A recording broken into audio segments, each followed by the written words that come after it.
Hello, happy Friday. I'm a little slow on getting this out today, but had a date night with the wife and also had an appointment, so was kind of slammed today. But we're going to talk about spiraling down and how you connect the body. And again, open and close. This time we'll be opening and closing whole body, and then opening, closing on one side and enhancing the other side. And then showing how that kind of body frame preparation and then using the breath pressure to stretch the bone muscle tissue connections is very similar to the way we set up for the deadlift, as well as similar to the way we do a simple rowing exercise, simple shoulder like strike setup, and then how you are also can do some power releases front and back.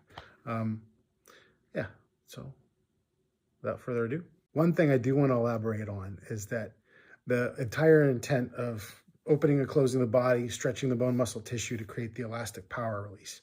It's very common for weapons work and empty hand, and we're trying to kind of show the bridge from using it to set up your pull on a deadlift, as well as the kind of power releases you would use in a strike, either front or back. So we start with some simple open and closing of the body, and then we switch to doing it on one side. You'll notice that sometimes and that's kind of the Yonkyoku drill down type of basic motion, where you inflate the frame, and then you can start to release that power down a single leg through the ground. And this is the same movement you would make for a shoulder strike. And then a double cross block down, or setting up a level change for a shoot.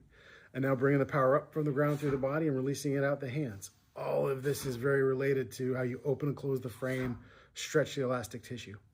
And you'll know before I do the deadlift pull, I'm going to do the same kind of setup. I want to make sure that I can kind of stretch the insides and then do the setup so that I can make sure that when I do the pull that everything's connected, everything's composed, but I'm not overly, I'll say, tightening anything that I don't want to be. When you're doing a pull, you got to have everything kind of compact and connected and strong. But the difference between what we're trying to do versus like I'll say more traditional powerlifting is going to be less emphasis on tight and everything, and more emphasis on connect, stretch.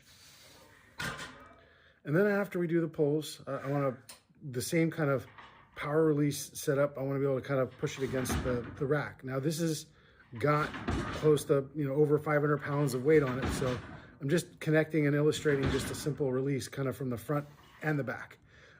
Same setup applies, and then after I do a couple power releases, I want to go back to just stretching the insides, and this is more of the basic rowing exercise. And now instead of it just being either on a vertical or horizontal, there's more of the spiraling up and spiraling down types of motions built into it, but staying connected, that everything moves together.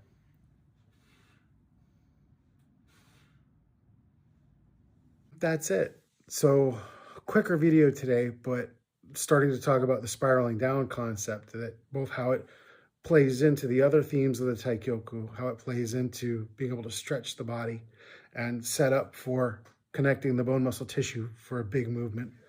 And then lastly, how it plays its own part in the power release type of thing. And sometimes when you're spiraling down and closing on one side, you're opening up on the other side to maintain a balanced connection. Other times you're spiraling down on both sides to set up a big open, right? They all kind of fit together that way. So shorter video today. Have a great weekend.